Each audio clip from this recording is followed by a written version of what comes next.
Assalamualaikum warahmatullahi wabarakatuh. Saya Siti Ismawati binti Ifnin. Berdirinya saya di sini hari ini, saya ingin membentangkan tentang kajian kes yang telah saya lakukan di Prasekolah Sekolah Kebangsaan Bandar Jerantut. Okey. Pelajar yang saya pilih adalah seorang pelajar perempuan yang bernama Nur Erina. Okey. Nama penuh dia adalah Nur Erina binti Musa, berumur 6 tahun. Dia tidak mempunyai masalah dalam membaca ataupun mengenal huruf, tetapi dia mempunyai masalah kesukaran untuk menyusun ayat ketika bercakap. Okey. Perkenalan sedia ada dan juga pencapaian kanak-kanak. Okey. Erina ni dia seorang yang mudah memahami sesuatu arahan. Jika saya memberi dia arahan, contoh saya minta dia, Erina, tolong cikgu ambilkan rotan, dia akan ambil dan juga tidak membantah dan dia tidak salah pada arahan itu. Okey, seterusnya dia juga boleh mengenal huruf dan juga membaca dengan baik. Saya selalu mengajak dia untuk membaca dengan saya. So, bila saya mengajar dia membaca, saya akan tunjuk. Okey, ini huruf apa. Dia boleh teka, dia boleh sebut dengan baik tanpa dia perlu mengingat ke kembali, tak perlu. Erina dia mampu menguruskan diri sendiri tanpa bantuan. Okey, di prasekolah kita sebagai cikgu tidak lagi membawa dia pergi ke tandas, membawa dia makan ataupun menyuap dia makan. Jadi dia mampu menguruskan diri dia sendiri, dia mampu pergi ke tandas sendiri, dia mampu makan dengan sendiri, dan juga dia tidak selalu bertanya cikgu asyik bergantung pada cikgu. Okey, seterusnya dia juga mampu menjaga barangannya sendiri seperti pensel dan juga pemadam. Okey, di prasekolah tempat saya praktikal tu, cikgu dia telah memberikan pensel dan juga pemadam sendiri. Jadi setengah kawan-kawan dia kadang-kadang tu terlupa di mana letaknya pensel, terlupa di mana letaknya pemadam. Tetapi Erina ni dia sangat perhatian pada barang dia. Jadi dia akan simpan barang-barang dia pada tempat dia punya. Okey, seterusnya bahasa kanak-kanak.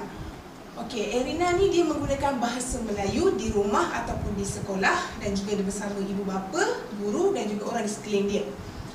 Tetapi pertuturan dia, bila dia bercakap, dia akan bercakap kadang-kadang tu membuatkan orang sukar untuk faham percakapan dia dan memerlukan pengulangan kembali apa yang dia ingin cakapkan. So, dia seorang yang suka bercerita kepada saya, sebagai cikgu dia. So, dia akan bercerita tentang hidup dia, keseharian dia di rumah, di tempat kalau dia keluar, berjalan dengan family dia, dan dia akan bercerita pada saya. Tetapi saya perlukan pengulangan kembali kerana dia bercakap kadang-kadang tu ayat tak betul, terbalik, jadi dia kurang faham dekat situ. Okey, seterusnya, walaupun dia seperti itu, dia mampu menulis nama dia sendiri, dia mampu menyebut nama dia sendiri, dan dia ingat apa yang dia diajar. Okey. Seterusnya, budaya kanak-kanak. Okey, dia punya budaya tidak ada perbezaan di antara di rumah dan juga di sekolah. Di rumah, dia juga seorang yang sangat aktif, dia juga seorang yang suka menolong ibu dia. Dia juga tidak menyusahkan ibu dia. Dia boleh membuat kerja dia sendiri. Jikalau ibu dia masak di dapur, dia akan duduk di depan dan hanya membuat kerja dia sendiri seperti mewarna, menulis, membaca. Okey. Dia juga suka makan dan tidak memilih dalam makanan. Dia makan, dia seorang yang suka makan dan dia juga tidak ada sebarang alergik terhadap makanan. Okey, seterusnya, ciri-ciri individu dan sikap kanak-kanak. Okey, ciri-ciri individu Erina ni, dia seorang yang pandai dalam pembelajaran. Dia boleh membaca, boleh mengenal nombor dan mengenal huruf. Seterusnya, dia juga cepat memahami arahan. Dia juga mampu membantu kawan-kawan dia dalam membuat kerja. Contoh kalau saya memberikan dia kerja, lembaran kerja, kena mewarna, kena menulis, dia buat dengan baik dan dia akan membantu kawan-kawan dia pula walaupun dia akan dimarahi oleh cikgu kerana dia menolong kawan dia. Okey, seterusnya, sikap Erina ni, dia seorang yang peramah, dia suka bercakap. Saya masih ingat waktu saya pertama kali berjumpa dengan dia, dialah orang yang pertama menegur saya. Dia pandang saya, "Cikgu, siap buat mini love kat saya." Saya rasa suka sangat dengan dia. Okey, dia juga selalu positif, dia tak suka memberontak, dia tak suka marah. Dia akan smooth saja hidup dia. Dia positif saja. Dia seorang yang aktif. Dia suka berlari, melompat, berguling-guling pun ada. Okey, dia juga seorang yang rajin. Dia rajin sangat, dia suka tolong cikgu dia. Kerana itu saya minta dia tolong, dia boleh buat dengan baik.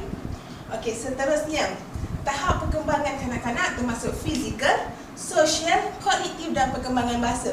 Okey, dari segi fizikal, dia mempunyai ketinggian dan juga berat badan yang ideal untuk kanak-kanak berusia 6 tahun. Seterusnya, bila ada melakukan aktiviti yang melibatkan motor kasar dan juga motor halus, dia dapat melakukannya dengan baik. Bila saya membuat aktiviti bermain bola, dia boleh membaling bola pada kawan dia dengan baik. Okey, bila aktiviti halus pula, kita semua tahu bila aktiviti halus melibatkan kognitif mata dan juga tangan. So, bila dia memegang pensel, dia pegang pensel dengan baik, menulis dengan baik dan sangat bagus. Okey, dalam perkembangan sosial pula, dia seorang yang peramah, dia seorang yang suka bergaul dengan kawan-kawan dia. Okey, di prasekolah kita ada bagikan meja ikut kumpulan. So dia akan, daripada kumpulan dia akan pergi kumpulan kawan dia. Dia akan bercakap dengan kawan dia akan tolong kawan dia untuk membuat kerja. Okey, seterusnya, dia juga tidak suka bergaduh dengan kawan-kawan dia. Jika dia terpaksa berkongsi barang dengan kawan dia, dia terima. Okey, seterusnya, dari segi perkembangan kognitif, dia seorang yang bijak dan dia juga seorang yang boleh menghafal sesuatu perkara. Jika saya mengajar dia membaca suku kata hari ini dan esok saya minta dia mengulangi balik semula, dia boleh membuat dengan baik. Dia boleh membaca semula dengan baik. Okey, seterusnya, dia boleh memahami pembelajaran itu dengan cepat dan juga membuat kerja dengan teliti. Jika saya mengajarkan, bila saya mengajar di depan, saya mengatakan bahawa hari ini kita akan buat tema cuaca. So kita ada cuaca mendung, cuaca panas, cuaca hujan, sejuk. Dia memahami benda itu.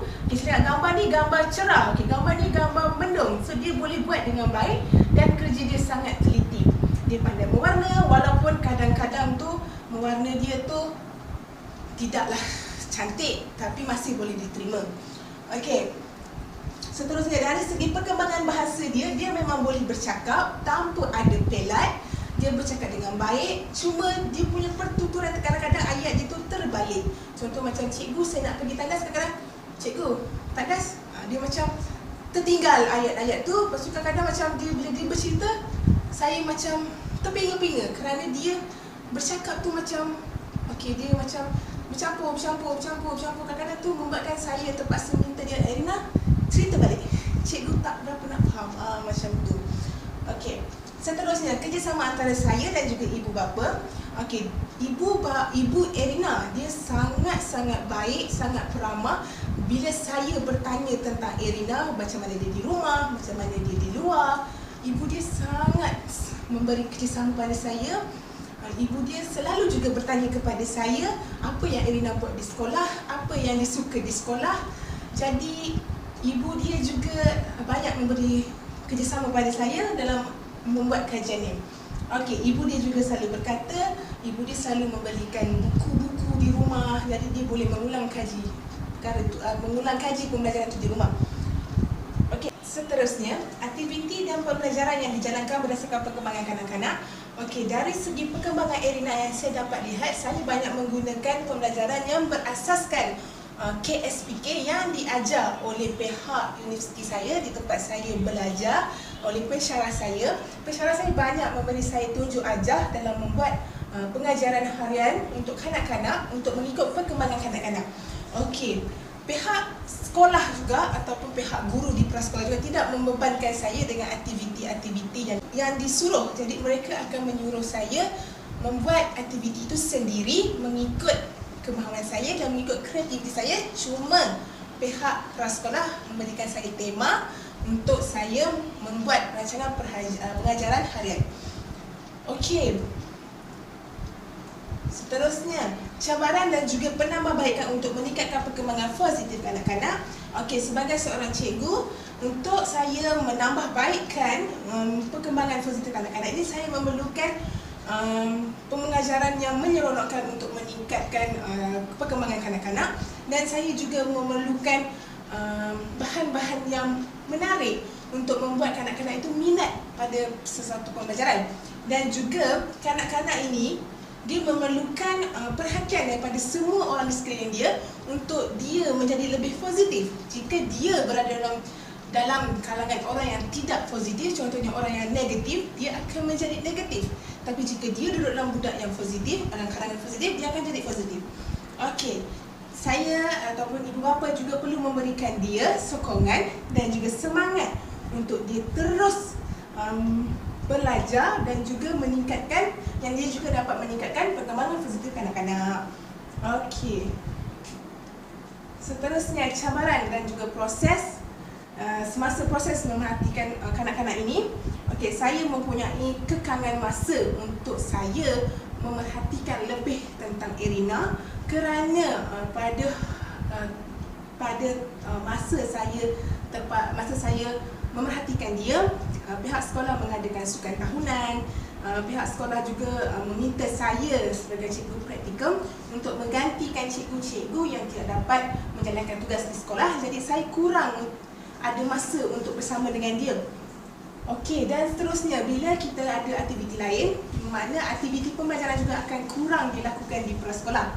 Seterusnya, baru-baru ini negara kita juga dilanda dengan wabak COVID-19, menyebabkan sekolah terpaksa ditutup dan saya kurang waktu untuk memerhatikan dia. Okey, seterusnya, cadangan saya untuk merekakan sesuatu suasana pembelajaran yang lebih membantu adalah saya perlu menyiapkan segala keperluan yang digunakan untuk aktiviti pembelajaran. Contohnya bahan bantu mengajar, saya perlu sediakan benda itu, menyediakannya dengan lebih baik supaya kanak-kanak ini tidak tertanya-tanya dan tidak tertanya apa yang saya ingin ajarkan pada hari itu. Okey, saya juga sebagai cikgu, saya harus memikirkan aktiviti-aktiviti yang boleh menarik perhatian kanak-kanak, yang boleh membuatkan mereka seperti, cikgu saya nak belajar cikgu, saya suka. Macam tu.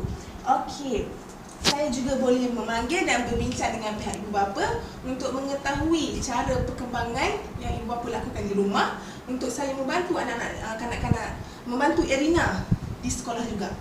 Okey, bagi aktiviti yang menyeronokkan, pembelajaran yang menyeronokkan akan membuat kanak-kanak ini lebih faham dan lebih memahami apa yang ingin kita sampaikan kepada mereka. Jadi mereka akan faham dan memahami apa yang kita ingin ajar kepada mereka. Okey. Kesimpulannya di sini, ibu bapa, guru serta masyarakat di sekeliling perlulah sama-sama menyokong, memberi kekuatan dan juga memberi semangat kepada kanak-kanak supaya mereka terus bersemangat untuk belajar dan mereka suka untuk belajar, dan mereka harus terus positif untuk terus membuatkan kanak-kanak itu membesar dengan baik. Dan juga sebagai seorang guru, saya perlu memberikan perhatian kepada dia selebihnya supaya dia tahu saya sayang dia, saya tak mengabaikan dia. Kerana kanak-kanak ni mereka mempunyai satu perasaan, jika kita sayang mereka, mereka juga akan seronok bila belajar. Okey, itu sahaja tentang kajian kes saya pada praktikal ini. Sekian, terima kasih.